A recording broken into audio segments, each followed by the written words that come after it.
It's a journey we all take in the most formative time of our lives. It's a journey that binds us to friends and gives us a new adventure every day. It's a journey that clears our minds, strengthens our bodies, and expands our lungs and our horizons. It's the journey to and from our schools that teaches us about the process of life and not just the destination. That process, that journey, is threatened for our children. What type of experience will we make of it for them and for their children? Will it be hard or easy, dangerous or safe, boring or fun, stifling or exhilarating, or even possible? How can we make a difference? That's what Safe Routes to Schools is all about. Empowering policymakers and everyone concerned to promote and encourage a culture and lifestyle changes with the goal of providing a safe walking and bicycling environment for students, for our children.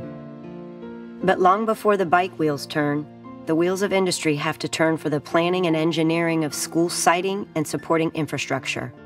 If the school is too far out or the access is unsafe, that morning walk or bike ride will become an expensive bus ride, and that breath of fresh air will be replaced with exhaust emissions. Together, we can create transportation choices and safety solutions for the journey. Through a connected network of sidewalks, pathways, and crossings, complete streets, and thoughtful school siting, we can make the journey safe through engineering. We can encourage the joy and adventure and health benefits of the journey through activities and promotions and education. We can protect the safe passage of the journey through driver awareness and law enforcement.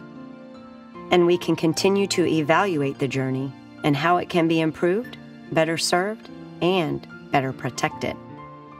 Let's take that journey again, together. We were going up the hill and I got a call that one of the children had been hit on a bicycle. He was not being safe. He was riding in the middle of the road and a car came down the other side and hit him. It was very much touch and go for a while. And I said, this will never happen to another child at Westside Elementary because we are going to make being safe a priority at our school, just as we do our academics and our involvement. We've seen fatalities over the summer, accidents, car accidents, people running through the red lights. We've seen children fall out into the street and almost be severely hit by cars. What other things? We've seen a lot. It's scary. Children that are hit by a vehicle going higher speeds, such as 40 miles per hour, have less chance of survival than those hit by vehicles going 20 miles per hour. We all know we have an obesity epidemic in our country, and we really need to get our children out exercising more and using their legs more and using their bodies more. Some may not know that children today are predicted to live shorter lives, that is, to die younger than their parents. For every bus that they have to add, consider that a teacher not in the classroom, because that's roughly a bus. One cost of a bus is roughly what it would cost to fund a teaching position. So now you can understand is that about 2.7 times back and forth to Alaska is what we travel on a daily basis, burning about 1 million gallons of diesel fuel in one given year. That's an expensive endeavor when we have to now transport kids to fill that school or those empty seats. School travel accounts for at least 30% of our morning rush hour traffic, and so it has a big impact on our communities and our regional traffic patterns. But there's been studies in and around school where air quality is actually just diminishing because of the amount of time that cars are spent idling, waiting to pick up kids. When you ask for a simple solution to so many major problems, from childhood obesity to parent engagement to renewable energy, pick Safe Routes to School. You won't be disappointed. Safe Routes to School is a framework for approaching a bicycle and pedestrian program on schools, and safety is their #1 goal, to be able to encourage children to bike and walk to school, but in a safe way. keeping our children safe as they come to and from school, pulling together all the resources that we can possibly contact, or whether it's supervisory, working with parents, educating our students, providing them with crosswalks, crossing guards. Again, all stops being pulled out to help our children come and go from school safely. Looking at and really ensuring that we build safe, walkable, bike rideable routes for our children to get to and from school, and encouraging that's a great way for a child to get to school, both a great way for their health, a great way for their development, a great way for their relationship building. And I think we all pine and yearn for the old-fashioned days when we all walked to school or rode our bikes to school. Benefits of students walking and biking is that it builds a nice, cohesive community here at Pershing, because that's an opportunity for students walking to school to develop relationships, to form friendships, to form bonds. And it's good time for parents, too, to meet and talk with each other about school, about teachers, about homework, about concerns. I don't have to drive up to the school and sit in the car line and add to the traffic of the school, nor do I contribute to any kind of emissions and smog around the campus. So it's really important and invaluable for both the student and for me that we bike and walk to school each day. When I see kids riding safely to school with their helmets on, I see them riding on the correct side of the street or on the bike, in the bike lanes or on the sidewalks, whatever it is that's appropriate for them in that particular area, then I feel like we've accomplished, what we set out to be. My kids like riding bikes to school every day, so they ask me to do it. So I might as well. It's good exercise for me and for the kids also. Walking and biking to school is a wonderful, easy, low-cost way to get physical activity every day for children and their families. It's good exercise. We walk to school to have family time together, even if it's just 15 minutes in the mornings. It's getting my kids ready to go and feel a little more vibrant by the time they get there, so we take a walk. Beyond the health benefits, it also offers them and really fosters a sense of independence in them, and they're able to have some additional self-reliance and gain some positive self-esteem from just biking and walking on their own to school. Children who walk and bike to school improve their performance in school because they have that physical activity. An ideal situation, in my opinion, is one where there is high enough density that you can reach your ideal student population within a 2-mile radius. 2-mile radius is important because once you are outside a 2-mile walk zone, statute then requires school districts to provide student transportation. Within the 2-mile radius, which is not reimbursed from the state, we have set up different programs, and we're working through the MPO and through the county and the cities to work on making safer routes to the schools. School districts should be involved at the very, very beginning of a development proposal and be part of the team that is reviewing the proposal, and then work together with the local jurisdiction on what an appropriate location would be for what type school is determined to be necessary.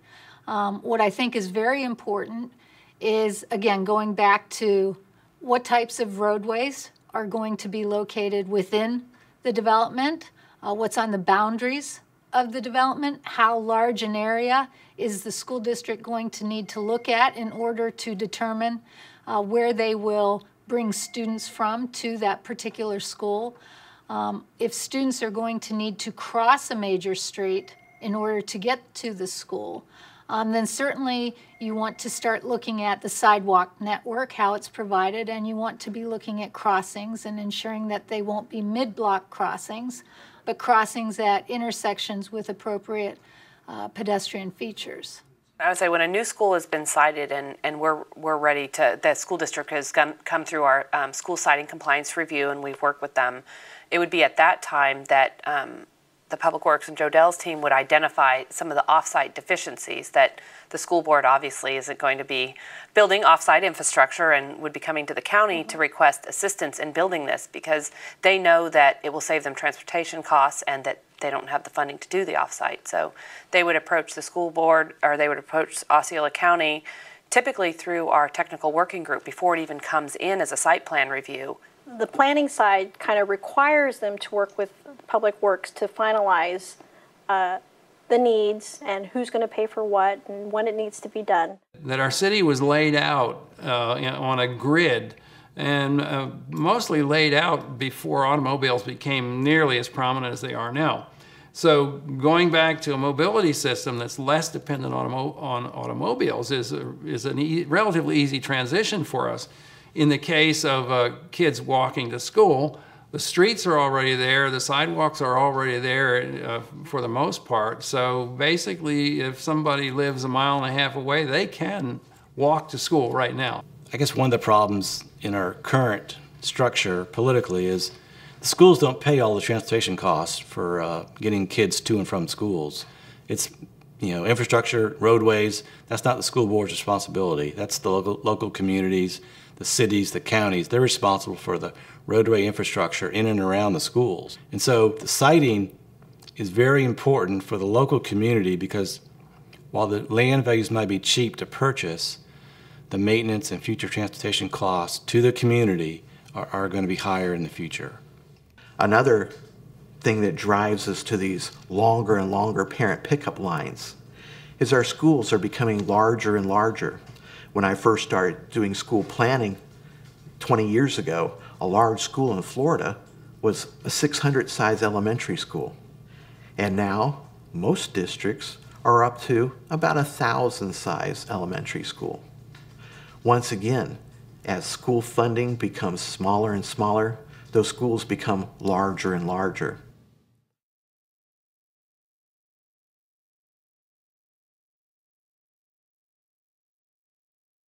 The main problem is this road was designed for speed, and so any treatment that happens here has to start down the road because you've got cars flying up here 55 miles per hour in wide lanes, flat shoulders. It's designed for speed, and so they get up here and all of a sudden there's crosswalk. When you have hundreds of homes on one side of the thoroughfare and the elementary school on the other side of the thoroughfare, you need to design the intersection and the street between them as a complete street. Complete streets is when you plan a roadway, you plan for all users. In other words, you include bike lanes, you include sidewalks and side paths. You're not just engineering and planning and laying down asphalt for cars to drive on. You're thinking about pedestrians and you're thinking about bicyclists as you do your planning. Well, I think safe routes to school is just a piece of the puzzle, if you will, of how you put together a more livable, more desirable community, a place where people want to live, want to work, and want to visit.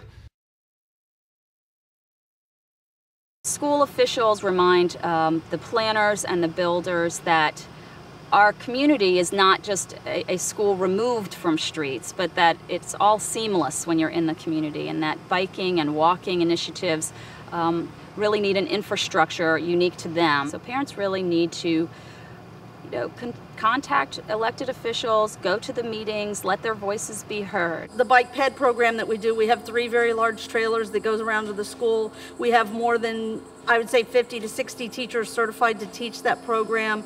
They sign out the trailer and that kind of thing. We have schools that are involved. Last year we had 37 schools do walk to school day. So we have walk to school day programs. We have at least one school that does a walk to school day every single week of the school year.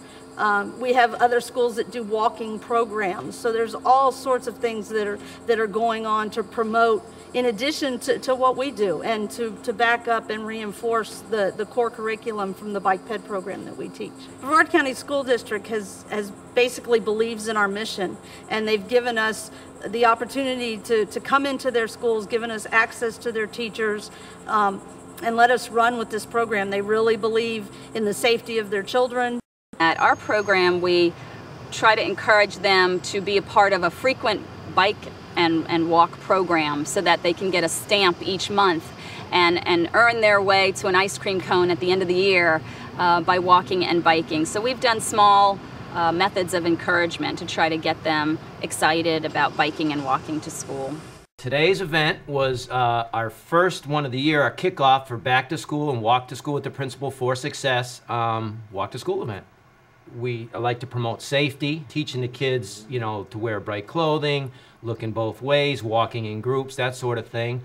In addition, you know, it fits my realm as far as physical education and being able to walk, promoting health, bringing families together, communities together, and just having a great time. We had a great time this morning. When we first started out with this Walk to School with the Principal, there might have been 25 and 50 people that walked, and now we're up over 300 walking together.